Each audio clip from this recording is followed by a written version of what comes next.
जो बीसीसीआई के सेक्रेटरी हैं देवजीत साइकिया, उनसे इंटरव्यू में जब पूछा जाता है कि क्या ये रोहित शर्मा का फेयरवेल मैच है, क्या इसके बाद रोहित शर्मा हमें इंडिया के कलर्स में नहीं दिखाई देंगे, चीफ सेलेक्टर जो आएंगे उनको उनके पास जो है एक सेट ऑफ प्लेयर्स होने चाहिए जिनके ऊपर उनको भरोसा हो और जो एक्सपेरिमेंट्स हैं वो कर पाएँ। कोई एक रोल को फिल करने की बात आती है, सबसे पहले अगर किसी का हाथ खड़ा होता है, सबसे ऊपर किसी को याद किया जाता है तो उनका नाम है संकट मोचक वीवीएस लक्ष्मण।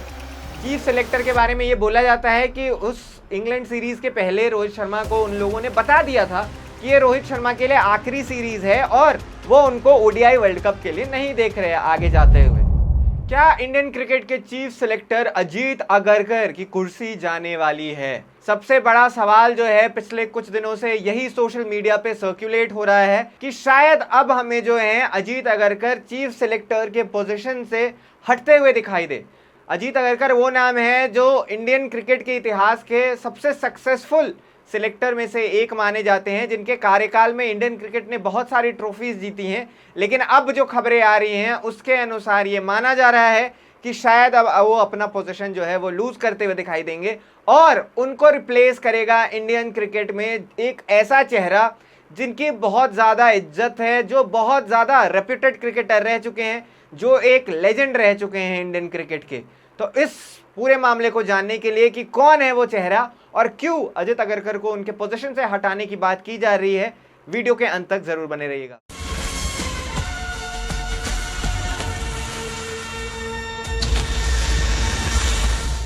नमस्कार, मेरा नाम है इंद्रनील भारती और आप मेरे साथ देख रहे हैं द न्यूज अरीना। दोस्तों, बात कुछ अभी 15 दिन पहले शुरू होती है जब इंडिया वर्सेस इंग्लैंड सीरीज चल रही होती है और तीसरे ओडीआई के पहले एक रिपोर्ट आती है लॉर्ड्स में जो मैच होने वाला होता है उसके ठीक पहले कि रोहित शर्मा का वो जो मैच है वो आखिरी मैच होने वाला है। इसके बाद ना सेलेक्टर्स ना टीम मैनेजमेंट ये चाहते हैं कि रोहित शर्मा कंटिन्यू करें इन एज एन ओडीआई क्रिकेटर। उसी मैच में रोहित शर्मा एक सेंचुरी मारते हैं और उन्होंने दिखा दिया उस मैच में कि अभी भी उनके अंदर कितना दम बाकी है। मैच के ठीक पहले जो बीसीसीआई के सेक्रेटरी हैं देवजीत साइकिया, उनसे इंटरव्यू में जब पूछा जाता है कि क्या ये रोहित शर्मा का फेयरवेल मैच है, क्या इसके बाद रोहित शर्मा हमें इंडिया के कलर्स में नहीं दिखाई देंगे, इस पे उनका जो बयान आता है वो रिपोर्ट जो सर्कुलेट हो रही थी उससे बिल्कुल ऑपोजिट आता है। देवजीत साइकिया ये बोलते हुए नजर आते हैं कि नहीं, ऐसा उनका जो है बीसीसीआई का कोई भी प्लान नहीं है, ना ही बीसीसीआई को इस बारे में मालूम है और ना ही जो है इस बारे में रोहित शर्मा को कोई इल्म है। ये बात तब रिपोर्ट सामने आती है जब एक्चुअली रोहित शर्मा के बहुत क्लोज जर्नलिस्ट ने इस चीज़ को कोट किया था कि रोहित शर्मा का ये आखिरी मैच होने वाला है। रोहित शर्मा जो है उन जर्नलिस्ट को बहुत पहले से जानते हैं, तो लोगों में जो है बहुत ज़्यादा क्यूरियोसिटी हो जाती है इस चीज़ को लेकर कि क्या ये रोहित शर्मा का आखिरी मैच होगा। जैसे ही रोहित शर्मा बल्ले से जवाब देते हैं, सारे रिटायरमेंट टॉक्स जो हैं वो बंद हो जाते हैं, लेकिन सवाल उठने खड़े हो जाते हैं। पहला सिलेक्टर्स के ऊपर कि सिलेक्टर्स किस बेसिस पे रोहित शर्मा को बाहर करना चाहते हैं, दूसरा उन जर्नलिस्ट के ऊपर जिन्होंने बिना किसी बेस के उस खबर को छाप दिया था जहां पे ये पॉइंट आउट किया गया था कि रोहित शर्मा का वो आखिरी मैच हो सकता है। तीसरा, ये भी सवाल उठने शुरू हो जाते हैं कि कम्युनिकेशन गैप कैसे इतना आ गया है बीसीसीआई और जो है मैनेजमेंट के बीच में, सिलेक्टर्स के बीच में, जहां पे एक तरफ से कुछ और रिपोर्ट्स आती हैं और दूसरी तरफ से जो है उन रिपोर्ट्स को डिनाई किया जाता है। ऐसे में अब जो सबसे फ्रेश रिपोर्ट्स आ रही हैं वो ये है कि ये रोहित शर्मा का जो पूरा इंसिडेंट चला, जो पूरी इसके अंदर आप बोलेंगे कि एक तरह से खिटपिट हुई, जिसके अंदर रिपोर्ट्स आए, फिर उसको काउंटर करने के लिए काउंटर रिपोर्ट्स आए, दोनों तरफ से फायरिंग हुई, लेकिन इवेंचुअली बीसीसीआई का ये मानना था कि जब कभी भी बीसीसीआई और रोहित शर्मा के बीच में ये डिस्कस नहीं हुआ कि उनको रिटायरमेंट लेना है या आखिरी मैच उनका होने वाला है, तो ये रिपोर्ट्स आई कैसे बाहर। अब बात ये भी होती है शुरू की चीफ सेलेक्टर के बारे में ये बोला जाता है कि उस इंग्लैंड सीरीज के पहले रोहित शर्मा को उन लोगों ने बता दिया था कि ये रोहित शर्मा के लिए आखिरी सीरीज है और वो उनको ओडीआई वर्ल्ड कप के लिए नहीं देख रहे आगे जाते हुए। ऐसे में सवाल तभी भी उठते हैं क्योंकि रोहित शर्मा, अगर आप पिछले साल को याद करें, जब से चैंपियंस ट्रॉफी के बाद, champions trophy by the way उन्होंने एज अ कैप्टन जिताया था, उसके बाद आप याद करें तो इंग्लैंड वाली सीरीज आप याद कर लें, उनकी परफॉर्मेंस अच्छी आई। उसके पहले अफगानिस्तान की सीरीज में उन्होंने अच्छी परफॉर्मेंस दी थी। उसके पहले न्यूजीलैंड की सीरीज में आप बोलेंगे कि उनको बड़े स्कोर्स नहीं मिले थे, लेकिन उसमें भी उन्होंने अच्छी शुरुआत 2-3 मैचेस में की थी। उसके पहले आप साउथ अफ्रीका याद कर लें, जहां पे उन्होंने 2 अर्धशतक की पारी खेली थी। उसके पहले आप ऑस्ट्रेलिया याद करें, जहां पे उनकी एक सेंचुरी भी आई थी। तो सवाल यह है कि बार बार रोहित शर्मा को टारगेट क्यों किया जा रहा है? आप एक तरफ बात करते हैं कि एज और ये सारी चीज़ें, फिटनेस, लेकिन रोहित शर्मा ने पिछले, आप जब से देख लें, पिछले जनवरी से अभी उठाकर ऑलमोस्ट मैं जनवरी 2025 की बात कर रहा हूं और अभी अगस्त 2026 आ चुका है, और अब इस दौरान देखें कि क्या रोहित शर्मा ने इंडियन टीम के लिए खेलते हुए कोई एक भी ओडीआई मैच मिस किया है? आपका जवाब मिलेगा आपको नहीं। तो फिटनेस पे सवाल उठ कैसे रहे हैं? क्या उनकी परफॉर्मेंस में डिप आई है? बिल्कुल नहीं। जब से आप देखें जनवरी से लेकर अगस्त, मतलब ऑलमोस्ट इस बात को 15 महीने से ज़्यादा हो चुके हैं, लेकिन रोहित शर्मा का फॉर्म अभी भी बरकरार है। अपने टॉप नॉच फॉर्म में वो जो हैं दिखाई दे रहे हैं, और साथ ही साथ वो पूरे जो है सबको जवाब दे रहे हैं कि उनके फॉर्म में कोई भी दिक्कत नहीं है, ना ही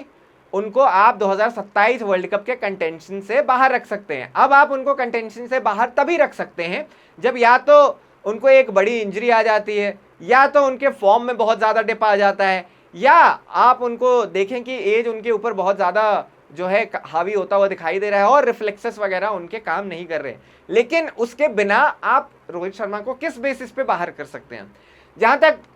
चीफ सेलेक्टर अजीत अगरकर की बात है, तो उनसे सवाल ये पूछा जाना चाहिए कि देखिए, अगर इतिहास उठाकर देखेंगे, जब से अजीत अगरकर आए हैं, हमने ट्रॉफीज जीती हैं, हमने फाइनल्स तक के लिए क्वालिफाई किया है, हमने सारे टिकमार्क जो किए हैं, हमें जो करना चाहिए एज ए क्रिकेट टीम वो हमने कर रखा है, स्पेशली व्हाइट बॉल क्रिकेट में। इसीलिए उनको जो है एक ऐसा सिलेक्टर माना जाता है जो बहुत ही फियरलेस डिसीजंस लिया है जिन्होंने, और जिनके कार्यकाल में कोई भी क्रिकेटर को जो है गेम से बड़ा नहीं देखा गया है। आप देखें, इन्हीं के दौरान रोहित शर्मा और विराट कोहली की टेस्ट रिटायरमेंट्स हुई। उसके बाद आप देखें कुछ ऐसे प्लेयर्स को ड्रॉप किया गया टीम से जिनकी जरूरत नहीं थी, कुछ हार्श कॉल भी लिए गए, जिसमें से मोहम्मद शमी को इंक्लूड नहीं करना एक आपको एग्जांपल मिलेगा, मोहम्मद सिराज को भी बाहर रखना उसमें से एक एग्जांपल मिलेगा। लेकिन बाय एंड लार्ज आप बोलेंगे कि जो हॉर्सेस फॉर कोर्सेस वाली उनकी जो अप्रोच होती है, जहाँ पे प्लेयर्स को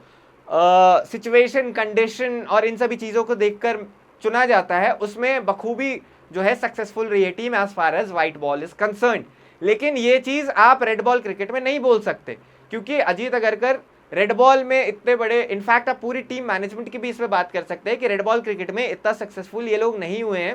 कि जो इन्होंने प्लेयर्स चुने या जो जिन प्लेयर्स के ऊपर इन्होंने दाव खेला वो उतने सक्सेसफुल रहे हों। लेकिन आप ये भी देखें कि अजीत अगरकर का जो कार्यकाल था वो ऑलरेडी जून 2026 तक खत्म होने वाला था। उसके बाद बीसीसीआई ने 3 महीने का उनको एक्सटेंशन दिया था देखने के लिए कि आगे जो है चीज़ें कैसे घटित होती हैं। अब ये फ्रेश जो रिपोर्ट्स आ रही हैं, इससे बहुत सारे सवाल उठ रहे हैं। पहला तो ये कि अगर आपको उनको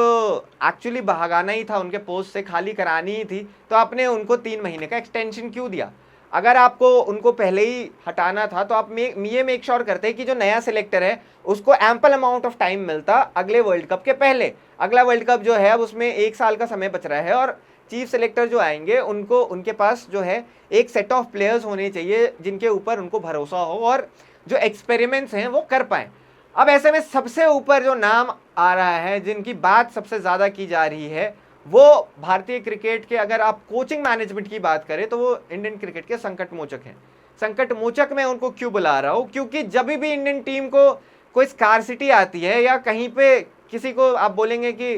कोई एक रोल को फिल करने की बात आती है, सबसे पहले अगर किसी का हाथ खड़ा होता है, सबसे ऊपर किसी को याद किया जाता है, तो उनका नाम है संकट मोचक वीवीएस लक्ष्मण। आप देखें, जब भी इंडियन टीम को एक हेड कोच की ज़रूरत हो, जब इंडिया का